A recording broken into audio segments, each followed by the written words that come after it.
شعور بخشا؟ کس نے تجھے چلنا سکھایا؟ کس نے تجھے بولنا سکھایا؟ کس نے تیری چھاتی میں زور رکھا؟ آج تو کڑیل جوان ہے، آج دولت کے انبار تیرے پاس ہیں، آج تو چودھری ہے، آج تو خان صاحب ہے، آج تو بہت بڑا عالم ہے، آج تو مفتی ہے، آج تو پیر ہے، آج تو منسٹر ہے، آج تو ناظم ہے، آج دنیا تیری باج گزار ہے، آج تیرے دماغ میں وہ قوت رکھ دی گئی کہ دنیا کو تو انگلیوں پہ نچا رہا ہے۔ ذرا پلٹ کے دیکھنا پیچھے، ذرا پیچھے لوٹ کے تو دیکھ، تو چار پائی کے سہارے بھی چلنا نہیں جانتا تھا، پھر تجھے چار پائی سے چلنا سکھایا، پھر تو نے چلنا اور چلتا تھا، دو قدم تو گر پڑتا تھا۔ ذرا ماضی کی طرف پلٹ کے دیکھ، اور تو بھول گیا رب کو جس نے تجھے اتنا کچھ دیا۔ چل ماضی کی طرف پلٹ کے نہیں دیکھنا، مستقبل کی طرف ہی جھانک کے دیکھ لے۔ ایک وقت پھر دوبارہ تیرے اوپر ایسا آئے گا، پھر تیری بولتی بند ہو جائے گی، پھر تیرا چلنا بند ہو جائے گا۔ چار پائی سے لگ گیا، مورے میں تکلیف ہو گئی، تو فالج زدہ ہو گیا۔ سارے گھر والے 4 دن تو بڑی خدمت میں لگے رہے، لیکن انہیں اپنے کام بھی تو کرنے تھے، پھر آہستہ آہستہ تجھے اگنور کرنا شروع کر دیا۔ تو بھی اس بات کو سمجھنے لگا، پھر وہ وقت بھی آیا کہ تیری چار پائی کو اندر سے اٹھا کے برآمدے میں رکھ دیا کہ بابا کھانستا ہے، بچے ڈسٹرب ہوتے ہیں، جراثیم پھیلتے ہیں، اب نوکر تجھے روٹی دینے لگا۔ شام کو بیٹا آتا ہے، 2 لمحے کھڑا ہوتا ہے، پھر اپنے بیڈ روم میں چلا جاتا ہے، تو اس کی صورت کو ترستا رہتا ہے۔ آج تیری زندگی اجیرن بن گئی، پھر تیرے اوپر ایسے حملے بیماریوں کے ہوئے، ایسی تکلیفیں ہوئیں، بول و براز بھی اوپر، لوگ ناک پہ کپڑا رکھ کے تجھے اٹھاتے ہیں۔ اس وقت تو اپنی زندگی سے تنگ آ گیا، تو کہتا ہے ڈاکٹر کو لگا زہر کا ٹیکہ، مجھے موت آ جائے۔ بتا ہم تجھے موت بھی نہ دیتے تو کیا کرتا؟ ہم نے تجھے زندگی دی تھی، یہ ہمارا احسان، اور اب تمہیں موت اگر دیں گے تو یہ بھی ہمارا احسان ہے۔ اگر تو تڑپتا تھا، تیری زندگی جو ہے وہ اجیرن بن چکی تھی، سارے تجھ سے تنگ آ گئے تھے، تیرے بیٹے بھی کہتے دعا کرو اللہ بابے کو پردہ دے دے، سارے تیرے پردہ مانگ رہے تھے، اب بتا کہ ہم تجھے پردہ بھی نہ دیتے تو کیا کرتا؟ ثم اماتہ فاقبرہ، شکر کر ہم نے تجھے موت عطا کر دی، فاقبرہ، اور پھر اس کے بعد تجھے قبر دی۔ کتا بھی تو مرا تھا، گھسیٹ کے روڑی پہ ڈال دیا، بکری بھی تو مری تھی، گھسیٹ کے روڑی پہ ڈال دیا، تجھے بھی روڑی پہ ڈال دیا جاتا تو کیا تھا؟ لیکن کہا نا یہ میرا شاہکار ہے، پہلے سے غسل دو، بیری کے پتے بھی ڈال لینا، صفائی خوب ہو جائے، اس کو چٹے لباس کا کفن دو، اس کے سند سند پہ خوشبو ملو، اس کو سلگھاؤ، خوشبوئیں سلگھاؤ، اس کو خوبصورت چارپائی پہ ڈالو، اس کے اعضائے سجدہ پہ مشک ملو، اور اس کی جو ہے وہ چارپائی کے دائیں بائیں پھول رکھو، اور اب سارا زمانہ تیرا منہ دیکھنے آ رہا ہے، ذرا سوچ تیرا منہ دکھانے کے قابل ہے؟ اور پھر کہا اب اس کو اٹھاؤ قبرستان میں لے چلو، زمانہ آ گیا، تو آج دولہا بنا ہوا ہے اور زمانہ تیری برات بنی ہوئی ہے، اور کہا کہ ایک آدمی نہ اٹھائیں، اس کا پروٹوکول ہے، اس کو 4 آدمی اٹھائیں، کندھا بھی بدلتے رہیں، کہا زیادہ تیز بھی نہ چلنا، میرے شاہکار کو کہیں جھٹکا نہ لگے، اور پھر تیرا پروٹوکول امام کعبہ بھی ہو تو وہ پیچھے ہے، تیری لاش آگے۔ تو نے ہمارے ساتھ کیا کیا، ہم نے تیرے ساتھ کیا سلوک کیا؟ یا ایھا الانسان ما غرک بربک الکریم، ہم نے کہا اس کے لیے چھوٹا سا گھر بنا دو، اور اس کے اندر پردے میں اس کو رکھ کے اوپر سے مٹی ڈال دو، اوپر پھول ڈال لو، اور پھر اتنی دیر تک کھڑے رہو جتنی دیر تک اونٹ کو ذبح کرتے ہیں، اس کی کھال ادھیڑتے ہیں، اس کا گوشت بناتے ہیں، پھر اس کو تقسیم کرتے ہیں، اور پھر آؤ تو دعائیں شروع کر دو، کبھی کل کی محفل سجا دو، کبھی 10ویں کی، کبھی چہلم کی۔ اے انسان، تیرے ساتھ جو کچھ ہوا لوگوں کی نظروں کے سامنے تجھے رسوا تو نہیں کیا میں نے؟ یا ایھا الانسان ما غرک بربک الکریم، ذرا پیچھے پلٹ کے دیکھ لے، نہیں تو آگے جھانک کے دیکھ لے، تجھے کبھی تو شرم آئے گی، تو کہاں بھٹک گیا، کہاں بہہ گیا۔ آ جا اس کریم رب کی طرف جو 70 ماؤں سے زیادہ پیار کرتا ہے۔ آنا تو نے ہے ہی، آج نہیں تو کل آئے گا، تو کل جو پھر کفن میں منہ چھپا چھپا کے آتا پھرے گا، آج کھلے منہ ہی آ جا، آج میری رحمتیں تیرا بڑھ بڑھ کے استقبال کر رہی ہیں۔ روبی بن حراش ایک بزرگ ہوئے اور تابعی ہیں، تابعی وہ تھا جس نے صحابی کو دیکھا ہو، ساری زندگی ان کے چہرے پہ مسکراہٹ نہیں آئی، وہ کہتے تھے کیا خبر میرا انجام کیا ہوگا۔ شیخ سعدی فرماتے جب تو دنیا پہ آیا تھا نا تو روتا تھا، یہ سارے ہنستے تھے۔ بچہ جب پیدا ہوتا ہے تو اور اس کا رونا اس کی زندگی کی دلیل ہے۔ جب تک بچہ چیختا نہیں سارے پریشان ہوتے ہیں، آواز نہیں آ رہی، پتہ نہیں زندہ ہے کہ جو ہے وہ گوشت کا لوتھڑا ہے۔ جب بچہ چیختا سارے خوش ہو جاتے ہیں، مبارکیں دیتے ہیں، مٹھائیاں بانٹتے ہیں۔ تو اس کا رونا اس کی زندگی پہ دلیل۔ شیخ سعدی فرماتے جب تو آیا تھا تو روتا تھا، یہ ہنستے تھے۔ ایسے زندگی گزار تو ہنستا ہوا جائے، یہ روتے رہ جائے۔ یہ نہ ہو کہ روتا آیا تھا روتا ہی جانا پڑے تجھے۔ روبی بن حراش ساری زندگی نہیں مسکرائے، فرماتے تھے کیا خبر میرا انجام کیا ہوگا۔ وقت بیتتا گیا، آخر میں فوت ہو گئے۔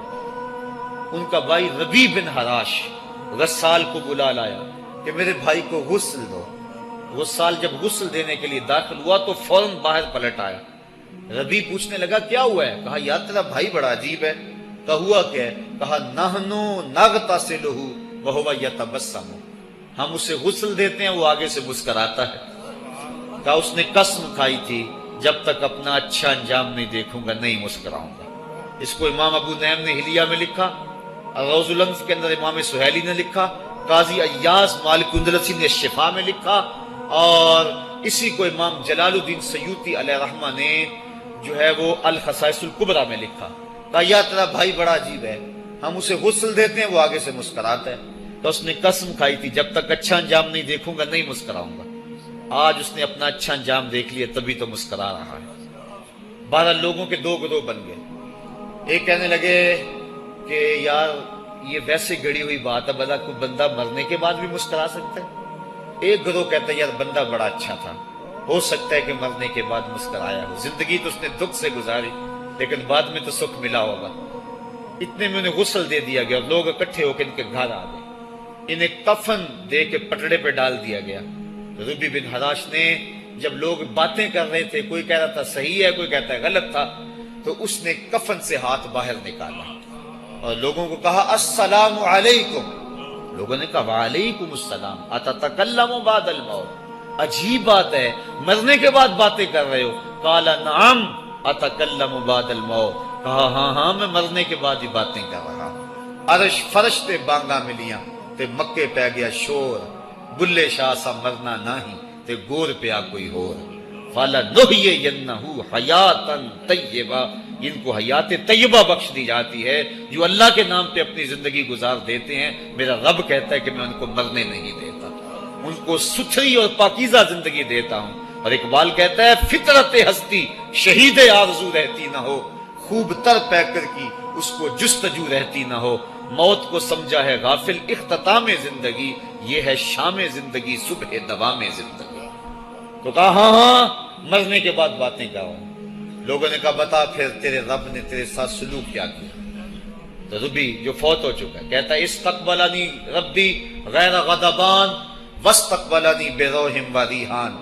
کیا پوچھتے ہو، اس کے قدرت والے چہرے پہ کوئی غصہ نہیں تھا، اس نے روح و ریحان کے پھولوں کے ہار میرے گلے میں ڈالے۔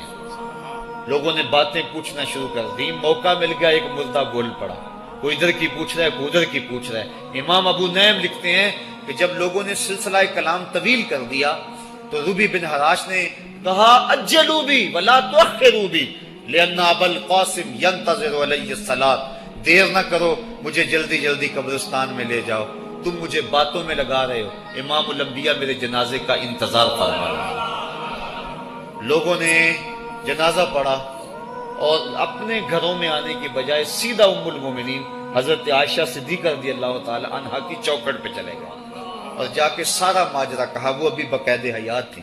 کہا ایک آدمی نے مرنے کے بعد یوں باتیں کی ہیں، آپ اپنی رائے بتائیں کہ یہ کیا ہو سکتا ہے۔ تو ام المومنین رضی اللہ تعالی عنہا نے فرمایا تم کیوں پریشان ہو گئے ہو، میرے سرتاج آقا فرما گئے ہیں کانا رجل من امتی یتکلم بعد الموت، میری امت میں ایسے مرد بھی ہوں گے جو مرنے کے بعد باتیں کیا کریں گے۔ تو وہ لوگ جنہوں نے اپنی زندگی اللہ کے نام لگا دی اور اس کے ذکر کے نام لگا دی، وہ مرنے کے بعد بھی ابدی اور سرمدی زندگی پاتے ہیں۔ اور جو لوگ اللہ سے بے بہرہ ہیں، اس کی خشیت سے جن کا سینہ خالی ہے اور دین کا چراغاں جن کے سینے میں نہیں ہے، وہ چلتے پھرتے بھی مردہ ہیں۔ ان کے سینے میں دھڑکتا ہوا دل تو ہے لیکن تمانیت کا نور اس میں نہیں رکھتے ہیں۔ وہ دھرتی کے اوپر چلتے تو ہیں لیکن دھرتی کا بوجھ ہیں، لیکن یہ لوگ وہ دھرتی کی چھاتی میں ہیں لیکن دھرتی کا وقار ہے۔ ان کی قبروں سے بھی زندگی پھوٹ رہی ہے اور ضیائیں پھوٹ رہی ہیں۔ میں جب بھی کبھی لاہور گیا ہوں تو ایک منظر مجھے اپنی طرف کھینچتا ہے، جب میں دریائے راوی کے اس پار ہوتا ہوں تو میں ایک قبر دیکھتا ہوں جس پہ حسرتیں برس رہی ہیں۔ وہ بر صغیر کا مطلق العنان حکمران جس کی کے اشارہ ابرو سے ہندوستان کی تقدیر بدلتی تھی، آج چند تاش کھیلنے والی ٹولیاں اس کی قبر پہ بیٹھی ہیں۔ اس کی محبوب بیوی جو بادشاہ کے پیچھے بیٹھتی تھی اور پردہ پیچھے لٹک رہا ہوتا، بادشاہ کا کوئی فیصلہ اسے ناگوار ہوتا، پیچھے سے وہ کمر ٹھونکتی، بادشاہ فیصلے بدل لیتا۔ جس کے اشارہ ابرو سے ہندوستان کی تقدیر کے فیصلے تبدیل ہوتے تھے، اس کی قبر بھی ساتھ ہی اندھیرے میں ہے۔ اور اس کی بیٹی کی قبر کے اوپر زیب النساء کے مقبرے پہ لکھا ہے، بر مزار ماں غریباں، نہ چراغے نہ گلے، نہ پرے پروانہ سوزد، نہ صدائے بلبلے۔ ہم غریبوں کی قبر پہ کون چراغ جلانے آئے گا، کون پھول ڈالنے آئے گا؟ نہ کوئی بلبل گیت گانے آئے گی اور نہ کوئی پروانہ پر جلانے آئے گا۔ یہ وہ جو مطلق العنان تھے، یہ ان کی قبر کی کہانی سنائی۔ اور جب میں دریائے راوی کا کنارہ پار کرتا ہوں تو ایک لوح مزار وہ بھی ہے جہاں جلی حروف میں لکھا ہے، گنج بخشے فیض عالم، مظہر نور خدا، ناکساں پیر کامل، کامراں را رہنما۔ جب زندگی ایک طرح کی نہیں ہوتی تو پھر موت بھی ایک طرح کی نہیں ہوتی۔ جب دنیا پہ رہنے والے لوگ ایک طرح سے زندگی نہیں گزارتے تو ان کی برزخ بھی ایک طرح کی نہیں ہوتی۔ تو یہ ہیں وہ لوگ جن کی قبروں پہ آج بھی چراغاں ہیں، جن کے نام کا آج بھی تنتنا ہے۔ 1000 سال گزر گئے، ان کی نسبی اولاد تو کوئی نہیں ہے، انہوں نے تو شادی بھی نہیں کی تھی، لیکن اس کے باوجود دن کو چلے جاؤ، کڑکتی دوپہر کو چلے جاؤ، برستی بارش میں چلے جاؤ، لمبی رات کی تنہائی میں چلے جاؤ، موسم کی کسی بھی شدت میں چلے جاؤ، حکومتوں کے بدلتے ہوئے ماحول، مارشل لاؤ کی کیفیتیں، جس دور جس حالت میں مرضی جاؤ، آپ کو وہاں میلہ نظر آئے گا، وہاں ہجوم عاشقہ نظر آئے گا۔ ارے میں گسارو سویرے سویرے، خرابات کے گرد پھیرے بپھیرے، کبھی اس طرف بھی گزر کر تو دیکھو، بڑی رونقیں ہیں فقیروں کے ڈیرے۔ تو وہ لوگ جنہوں نے اپنی زندگی اپنے مالک کے نام گزاری، وہی زندہ ہیں، وہ سرمدی اور ابدی زندگی پائے ہوئے ہیں۔ صاحبو، اب میرے اور آپ کے پاس سانسوں کا موقع موجود ہے، ورنہ یہ سانسیں تیزی کے ساتھ پگھل رہی ہیں۔ میں کل امام راضی کو پڑھ رہا تھا، وہ کہتے ہیں، ایک بزرگ فرماتے ہیں، مجھے سمجھ نہیں آ رہی تھی ان الانسان لفی خسر کی، کہ بے شک انسان گھاٹے میں ہے۔ تو میں سوچ رہا تھا کیسے گھاٹے میں ہے، تو کہا کہ مجھے سمجھ اس طرح آئی کہ میں بازار گیا، میں نے ایک شخص کو دیکھا جو پھٹے پہ برف رکھ کے بیچ رہا تھا، اور آواز کیا لگا رہا تھا، ارحمو ارحمو من یذوب راس مالہ، اور رحم کرو اس بندے پہ، اگر تم نے تھوڑی بھی دیر لگا دی اور میرے سے سودا نہ خریدا تو میرا جو راس المال ہے میرا وہ بھی لٹ جائے گا، کیونکہ برف تو میری پگھلی جا رہی ہے، اور اگر تم نے خرید لی میری برف تو میرے پیسے کھڑے ہو جائیں گے، اور اگر تم نے میری برف خریدنے میں دیر کر دی تو جو میں نے پیسے لگائے ہیں میرے وہ بھی پورے نہیں ہوں گے۔ تو وہ کہہ رہا تھا، ارحمو من یذوب راس مالہ، وہ کہتے مجھے ان الانسان لفی خسر کی سمجھ نہیں آ رہی تھی، اس کے اس جملے کو سن کے سمجھ آ گئی کہ انسان جلدی جلدی اپنی سانسوں کو گوا رہا ہے، اسے چاہیے کہ جلدی جلدی ان سانسوں سے کام لے لے، ورنہ یہ سانسوں کی برف پگھل جائے گی اور اس کی یہ پونجی بھی برباد ہو جائے گی۔ تو صاحبو، میں اور آپ لمحہ لمحہ موت کے قریب ہو رہے ہیں، لمحہ لمحہ موت کے قریب ہو گئے ہیں۔ آج میں دوپہر کو بیٹھا تھا تو وہ ایک شخص آ کے میاں صاحب کا شعر پڑھنے لگا، دیگر تے دن گیا محمد، اوڑک نو ڈب جانا۔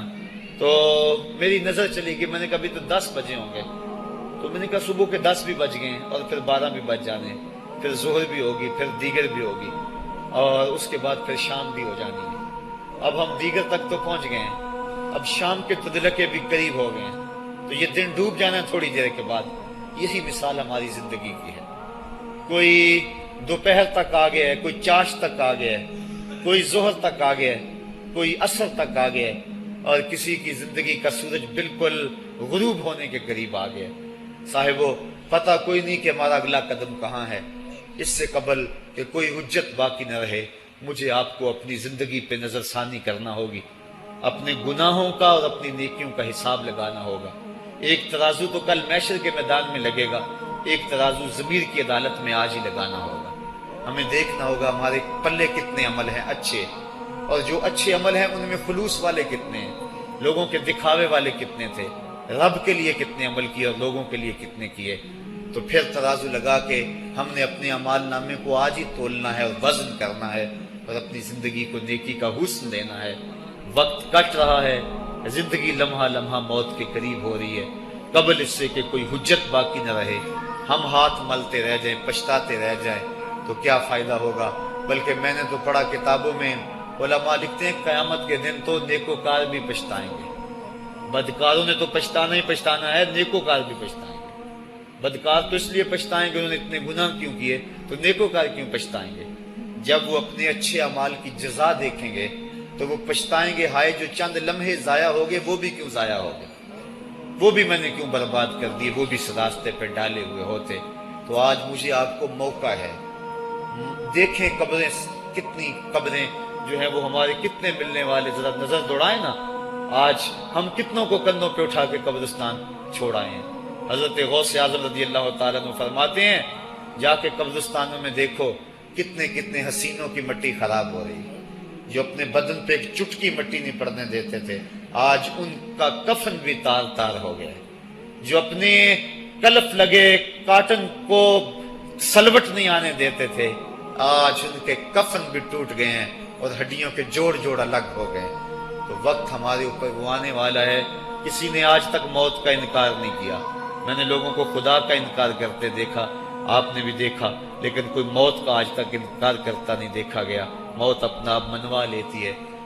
میں اور آپ موت کے بتدریج قریب ہو رہے ہیں، ہمارا اٹھنے والا ہر قدم ہمیں موت کے قریب کر رہا ہے۔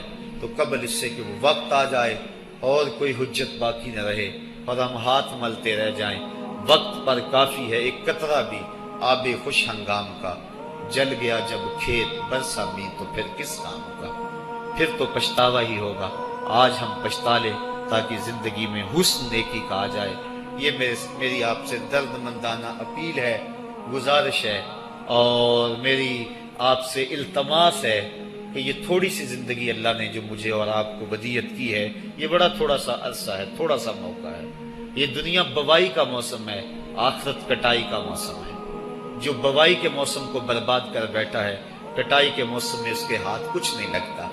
تو آج تخم میں عمل ڈال لیں، آج ایک بیج ڈالیں گے کل 70 کاٹ لیں گے، لیکن اگر آج کچھ نہ کیا، اپنی سانسیں برف کی طرح پگھلا دیں، تو یہ اس شخص کی طرح ہے جو پھٹے پہ رکھ کے برف کہہ رہا ہے کہ میرے اوپر رحم کرو، اگر تم نے میرے سے برف نہ خریدی تو میرا راس المال بھی لٹ جائے گا۔ ہمارا راس المال سانسوں کی صورت میں لٹ رہا ہے۔ اللہ مجھے آپ کو اپنی رحمتوں کا حصار عطا فرمائے۔ وآخر دعوانا ان الحمد للہ رب العالمین۔